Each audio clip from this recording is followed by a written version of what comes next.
Olá, amigo e amigo ouvinte, está entrando no ar o nosso Papo no Balcão, o primeiro do ano que traz essas novidades para você.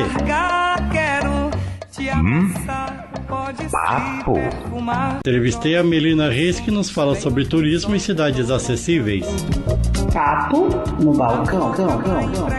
Olá, ouvinte do Papo no Balcão. Na primeira edição do programa deste ano, eu venho falar direto do balcão da Melina Reis. A Melina Reis ela é formada em turismo, com pós-graduação em gestão estratégica de pessoas, e é sobre o turismo, como está as cidades, os pontos turísticos e a vida dela que ela vai nos falar. Primeiro, Melina, eu quero agradecer demais a sua disponibilidade de tempo para o Papo no Balcão e, por favor, cumprimente o nosso ouvinte. Olá, ouvintes! Eu que agradeço, Renato. Muito obrigada pelo convite. Melina, você que é uma pessoa com deficiência visual, explique em primeiro lugar para o nosso ouvinte qual é a sua deficiência. A minha deficiência chama Stargardt, é uma degeneração na retina, e então eu tive a perda da minha visão central e a periférica é um pouco melhor. Hoje eu tenho em torno de 5% de visão. Ela é progressiva, começou há 20 anos atrás, e há 7 anos atrás ela se agravou mesmo. E eu precisei aí me adaptar, usar bengala e realmente me considerar como deficiente visual. Então antes você não se considerava? Antes não, porque eu tinha um resíduo visual muito bom, eu conseguia fazer tudo sozinha, eu tinha algumas limitações para a leitura, para pegar um ônibus eu não conseguia ler o letreiro, mas eu conseguia caminhar sozinha tranquilamente, não precisava de auxílio de bengala. Então dessa forma eu não me considerava tanto porque eu tinha uma independência bem maior do que hoje. Você falou de bengala e você hoje é usuária de cão-guia. O que fez você fazer essa transição da bengala para o cão-guia? Sendo bem sincera, foi no começo da fase de aceitação, então eu achava que um cão-guia eu conseguiria lidar melhor com a situação do que usando uma bengala, porque querendo ou não a gente tem um certo preconceito com a bengala, a gente acaba não querendo aceitar muito bem, e eu achava que o cão-guia facilitaria todo esse processo. Mas engano meu, porque eu precisava aceitar bem a bengala para poder conseguir um cão-guia. Então foi todo um processo ali que eu passei de aceitação da bengala para depois vir o cão-guia. E hoje, assim, o cão-guia mudou muito a minha vida. Eu sou muito mais independente com a Hillary, que é a minha cadela guia, do que com a bengala. Eu já fazia muita coisa sozinha com a bengala, mas a minha independência aumentou muito depois da chegada da Hillary. E qual a opinião da Melina sobre esse movimento que se expande pelo Brasil da bengala verde para pessoas com baixa visão? Eu acho que a divulgação da bengala verde é muito importante, porque a maioria das pessoas pensa que o deficiente visual é o cego total, só. As pessoas não têm um conhecimento da baixa visão, não tenho conhecimento de que, de repente, eu posso estar usando uma bengala, mas se eu pegar um livro, colocar bem perto do olho, eu consigo ler.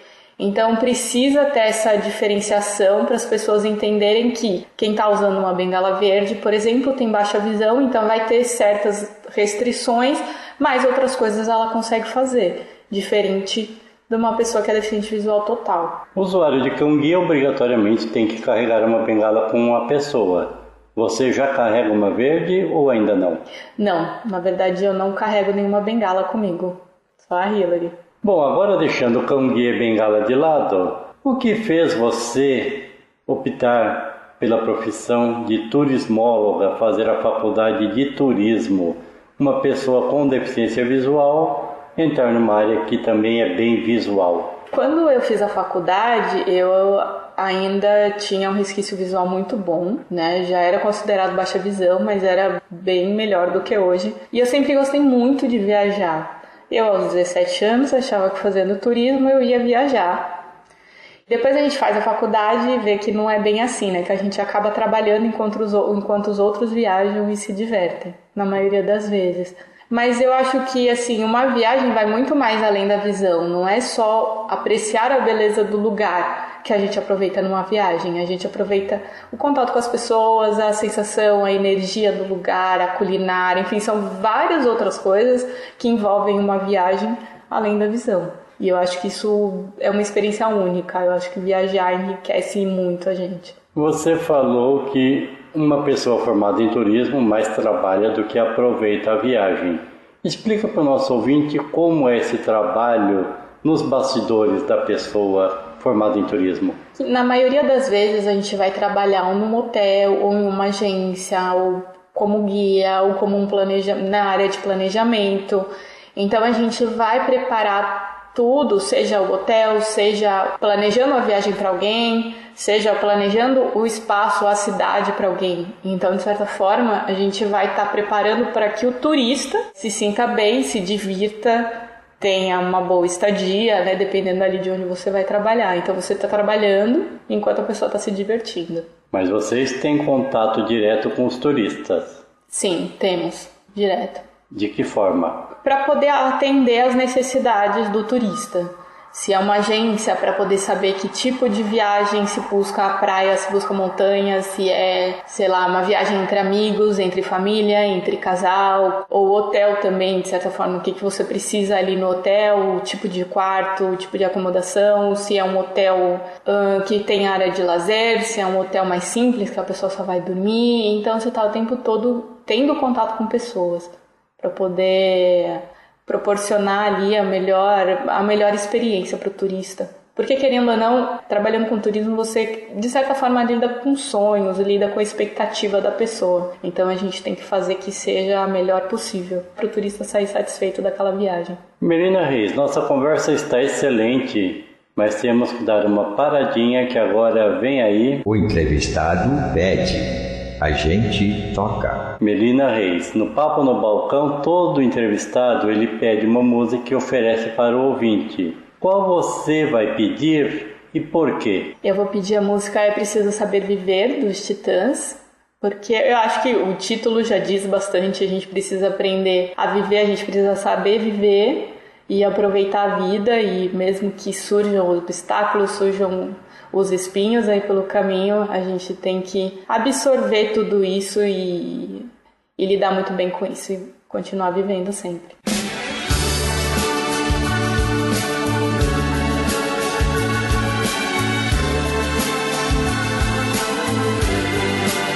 De Roberto Erasmo Carlos, com os Titãs, É Preciso Saber Viver.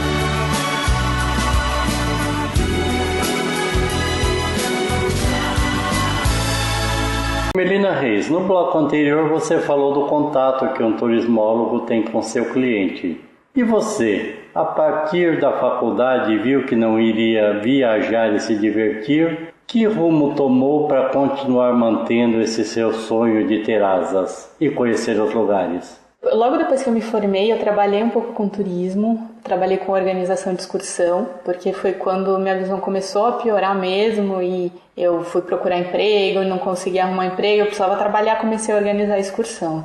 Eu cheguei a fazer algumas viagens, mas tinha todo aquele estresse de estar ali com o turista, do turista querer tudo perfeito. E aí eu acabei mudando um pouco de área por causa da lei de cotas, por questões um pouco contrárias ali do que eu queria, e fui parar em recursos humanos. Então eu trabalhei bastante tempo com recursos humanos e continuei viajando por conta, viajando com a família, viajando com o namorado, viajando sozinha. Mas eu continuei, não abandonei esse meu sonho de viajar. Só que aí eu comecei a viajar mesmo por lazer. E é diferente a viagem por lazer ou uma viagem com o olhar técnico de um profissional? Realmente o profissional não aproveita nada da viagem? É realmente muito diferente, porque quando você vai a lazer, você se preocupa só em se divertir.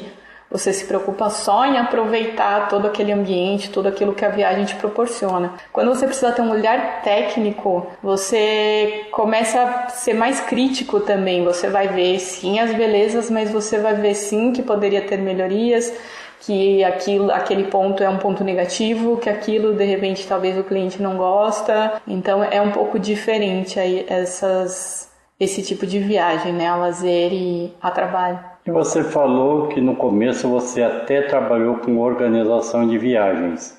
Foi em alguma agência ou como autônoma? Foi como autônoma. Eu, na época, morava em Minas Gerais, né, uma cidade do interior de Minas, e aí eu trabalhei como autônoma. Era uma agência minha, chamava Meltour Excursões, e eu era responsável por tudo, tanto por montar pacote, fechar, pegar assinatura de contrato com o cliente, receber, como guia, eu era responsável por tudo. E na época você já fazia excursão para pessoas com deficiência da região ou não? Só pessoas sem deficiência? Na época era só pessoas sem deficiência, porque eu não tinha muito contato com pessoas com deficiência. Era tudo um pouco novo para mim, então eu não conhecia muitas pessoas com deficiência. Você nasceu nessa cidade ou estava morando nela? Eu estava morando nela. Eu nasci em São Paulo, morei 10 anos em Minas e depois retornei a São Paulo. Com certeza tem ouvinte que vai ficar curiosíssimo querendo saber qual é essa cidade. Eu morei em Poços de Caldas, sul de Minas, uma cidade muito gostosa, por sinal. Recomendo aí quem tiver interesse em conhecer, que é bem gostoso, principalmente quem gosta aí da culinária mineira, natureza. Ou seja, você já morou numa estância turística, né? Que Poços de Caldas era vista no passado como um ponto turístico importantíssimo. Já passou aí por vários tipos, já teve turismo religioso, turismo de lua de mel, turismo de aventura, turismo esportivo. Tem uma ampla gama de lazer em Poços de Caldas. E nessa época, qual a cidade que você mais montava pacotes de excursão? Eu já fiz para o Rio de Janeiro, eu já fiz para Paraty, eu fazia às vezes também para eventos, quando tinha algum show grande, seja para São Paulo, seja para o Rio de Janeiro, já fiz para Campo de Jordão. Eu fiquei 1 ano com a agência, não foi muito tempo, porque depois, logo no ano seguinte que eu comecei a agência, eu retornei a São Paulo. Eu tentei continuar com a agência aqui também, mas aí em São Paulo é diferente, eu precisaria ter um CNPJ, um espaço, aí eu acabei não dando continuidade, foi quando eu comecei a trabalhar em recursos humanos. E você tem sonho de abrir uma nova agência e atender ao público que quer viajar com o seu conhecimento?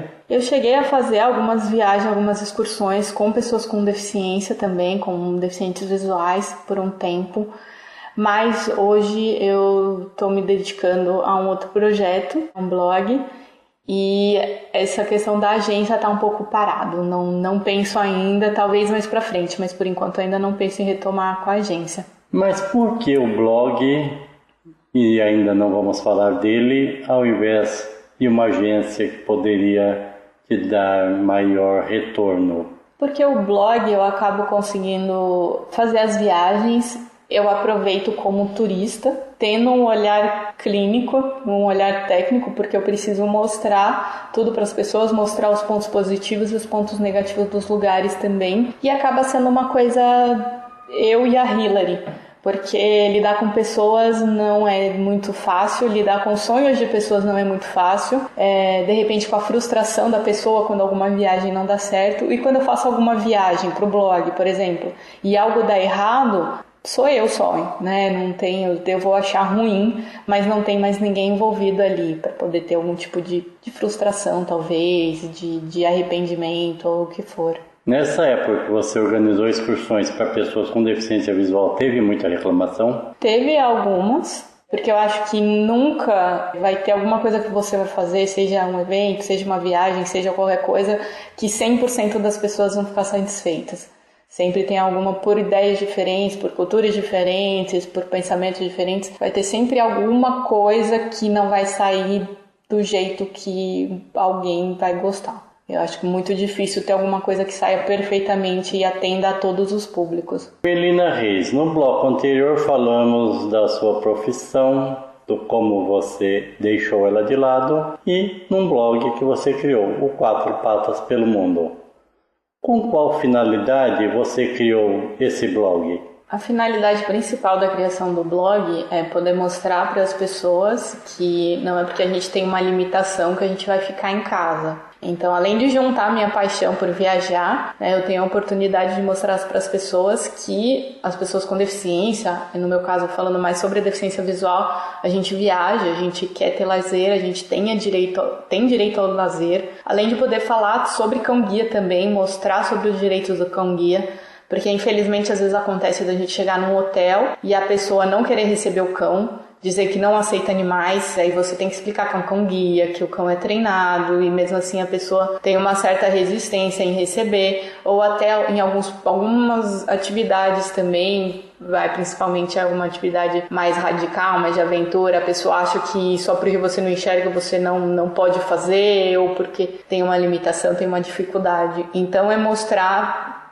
para o turismo, para as pessoas que trabalham com o turismo, que elas precisam pensar mais no turismo acessível, pensar mais em estar preparado para receber pessoas com deficiência, porque a gente sai, a gente viaja, a gente tem lazer, e incentivar outras pessoas a fazerem o mesmo, a começar a sair de casa, começar a se divertir, e até pessoas sem deficiência também, começar a ter coragem vendo o que uma pessoa com deficiência faz e tem uma vida normal. Eu tenho recebido alguns feedbacks de pessoas que diziam: eu sempre tive vontade de viajar o mundo, mas eu sempre tive medo. E vendo você fazendo com uma limitação, começou a me inspirar e começou a me dar coragem de fazer. Então, acho que isso é o maior retorno aí que eu tenho do blog, é receber esses feedbacks.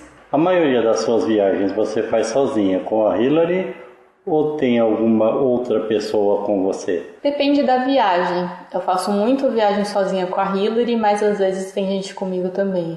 Muitas vezes eu quero viajar sozinha e tem alguém: eu vou com você.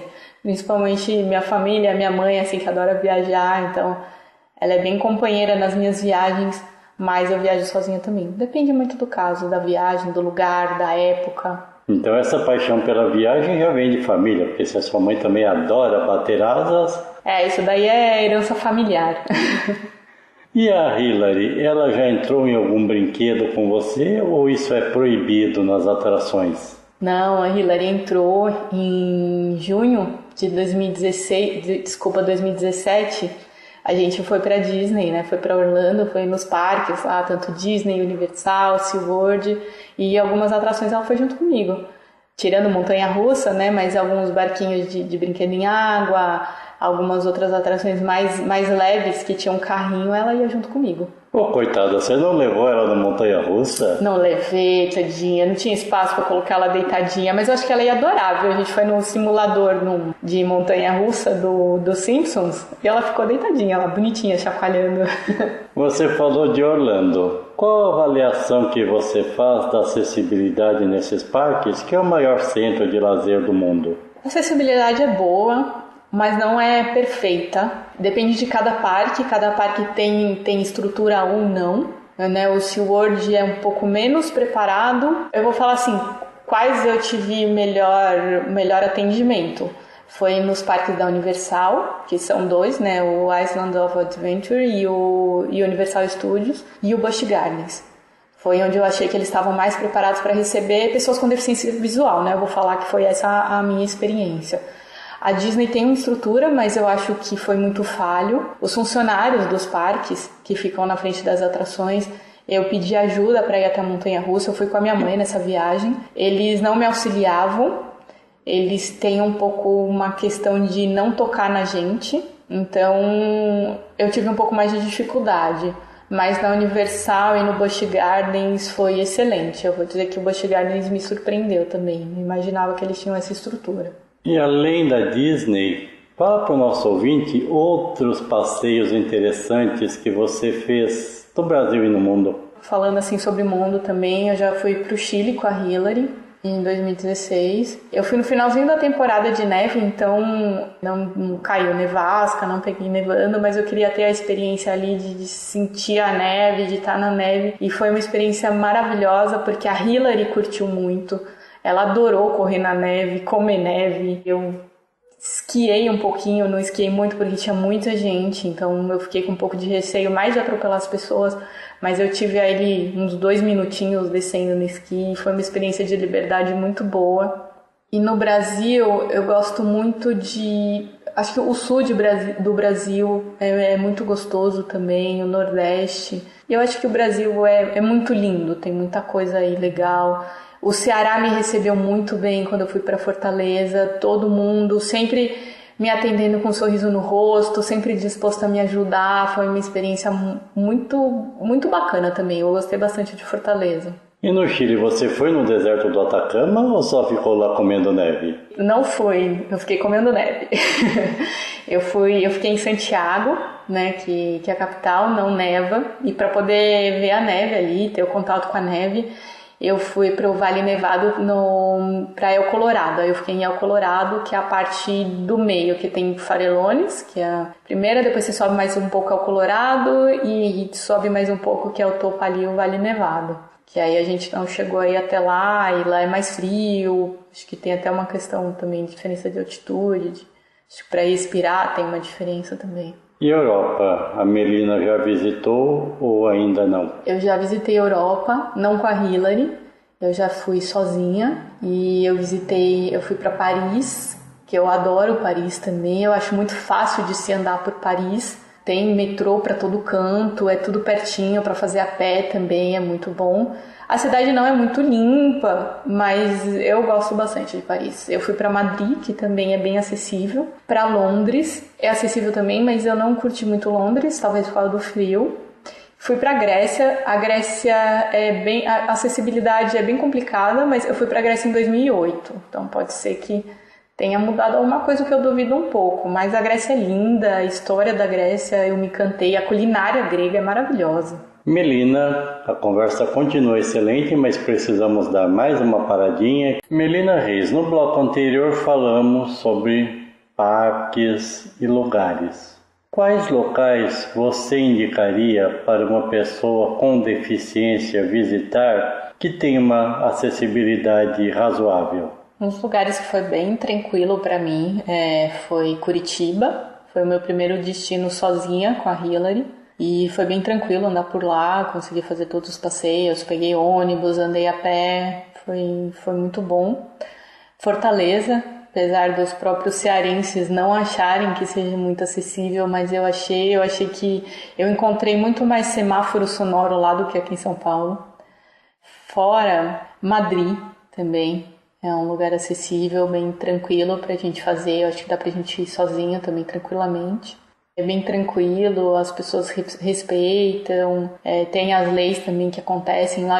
Nos Estados Unidos a gente não tem fila preferencial, mas, por exemplo, para comprar um bilhete a gente não pega fila preferencial, mas para entrar na atração sim, né? Tem algumas diferenças aí do que são diferentes aqui no Brasil. Mas eu acho que assim, de modo geral, não tem nenhuma, não achei nenhuma cidade que eu vou dizer que é 100% acessível, que eu não tive problema nenhum naquela cidade. Vai ter sempre algumas que vai ser mais fáceis ou mais complicadas. Mas o que importa é a gente não deixar de viajar por causa disso, por causa das dificuldades. E você poderia falar uma cidade que você encontrou mais problemas? Olha, uma cidade que eu fui foi até o meu destino de Réveillon agora, que está bem fresca na minha mente, é Paraty, por causa do centro histórico ali. Para quem não conhece, Paraty é um calçamento chamado Pé de Moleque, mas são rochas, as ruas são de pedra, são rochas.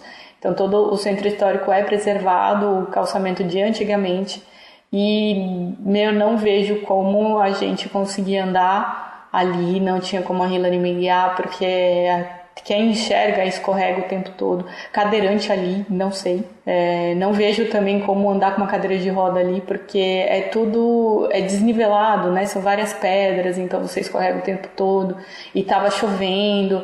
Lá as pessoas também, não generalizando, mas algumas pessoas não respeitam aí os direitos das pessoas com deficiência. Eu tive algumas dificuldades lá, aproveitei bastante, foi uma viagem muito gostosa, fiz os passeios, mas tive alguns perrengues aí que eu acho que se eu tivesse sozinha teria sido mais complicado, principalmente para andar pelo centro histórico. Locais que a Melina quer conhecer, quais são? Olha, é uma pergunta muito difícil, porque se eu falar quais são, eu acho que eu vou falar praticamente o mundo inteiro.